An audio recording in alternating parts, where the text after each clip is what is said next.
Afternoon, it's Audrey, Stitchy Witch 42. I'm back for another coffee break. I'm wondering how you're spending your coffee break. I am ripping out stitches. Why am I ripping out stitches? Well, today at work, I'm stitching along on my witch's gate. And I worked on this kitty over here.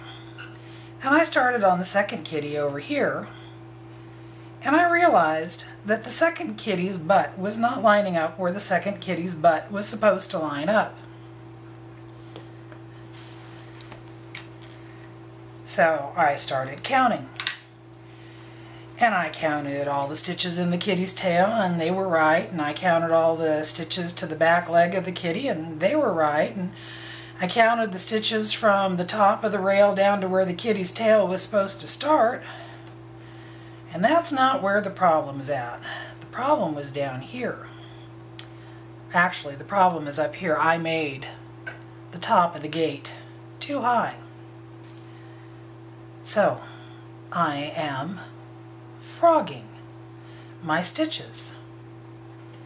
And the funny thing is that while I'm sitting here frogging these stitches, I'm listening to the tree frog outside of our house. Did I ever tell you we have tree frogs? Well, we do. My son Philip, who is 33 years old, when he was, I want to say somewhere in the 7 to 10 year age range, he was playing with his buddy over at the little neighborhood park. And it's a block away from us and 2 blocks back, right across the street from where his buddy lived. So it was a perfect little place for 2 little boys to go and spend an afternoon playing. And Philip came home one afternoon, and he had this tub full of tree frogs. And he was all excited. He brought that tub full of tree frogs into the house, and he showed them to me. And I asked him what he was going to do with them. Well, he told me he wanted to take them upstairs and have them live in his bedroom. And I said, no, this would not be a good thing because it's not the right place for tree frogs to live. They need to be outside. They need it to be wet, and they need it to be moist, and they need to have tree frog food, and we didn't have that stuff, and they would just die in his room. And I told him it would be much better if he just took them back and let them go. Now, in my adult mind, that made perfect sense. Take them back and let them go. That meant take them back to the park and let them go. To Philip's little 7 to 10 year old boy brain, it meant let them go. So he went out on the front porch and he dumped this tub full of tree frogs in our front yard. And we've had tree frogs ever since. They live under our house. I was curious. I went online to find out how long a tree frog lives. In certain circumstances, tree frogs can live up to 9 years.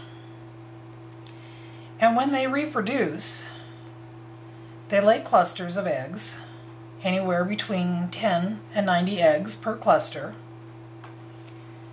And it's been a minimum of 23 years since Philip dumped those tree frogs. So I've had multiple generations of tree frogs live under my house. During the winter, which early winter, early spring for Pacific Northwest tree frogs is mating season.